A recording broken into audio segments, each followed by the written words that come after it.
আজকে দেখাবো সেই মিষ্টির ব্যক্তিটির পাঞ্জাবি যে তার পাঞ্জাবির অর্ডারটা করে উধাও। যেহেতু আমি অ্যাডভান্স ছাড়া অর্ডারের বুকিং নেই না, তাই অন্যান্য অর্ডারগুলোর মতো এটাতেও পেমেন্ট করা ছিল। আমি নাম সার্চ করি, ডিপি দেখে ওকে খোঁজার চেষ্টা করলাম, কিন্তু বাবুর টিকিটও খুঁজে পেলাম না।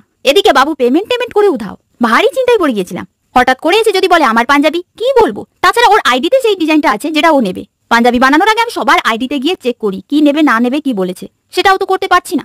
তাই একদিন ভিডিওতে বলেছিলাম, মৌ তোমায় আমি খুঁজে পাচ্ছি না, তুমি যদি আমার এই ভিডিওটা দেখছো মেসেজ দিও। কিন্তু বাবু তো কোনো পাত্তা নেই। তারও অনেকদিন পর হঠাৎ মেসেজ দেয়, হাই দিদি, আমারটা কি হয়েছে? এটা দেখে কি যে শান্তি বলেও বোঝাতে পারবো না। আসলে আমি সবকিছু ডায়েরিতে লিখে রাখি, তার সাথে পেমেন্টের একটা স্ক্রিনশটও নিয়ে থাকি। কিন্তু ওকে খুঁজে পাবো কি করে? ও তো ওর ডিপিও চেঞ্জ করে দিয়েছে। আর নামটা এমন মিষ্টি ভাবে লেখা, ভাই সাহেব কোনো দিনও খুঁজে পাবে না। যাই হোক, ও খুব সুইটস একটা বনু, বিহেভিয়ার খুবই ভালো। ইয়ার এমন ভাবে বলছি বলে প্লিজ রাগ করো না। ও জানায় ওর পাঞ্জাবিটা খুব সুন্দর হয়েছে, ওর তো খুব পছন্দ। দেখা হচ্ছে কালকে।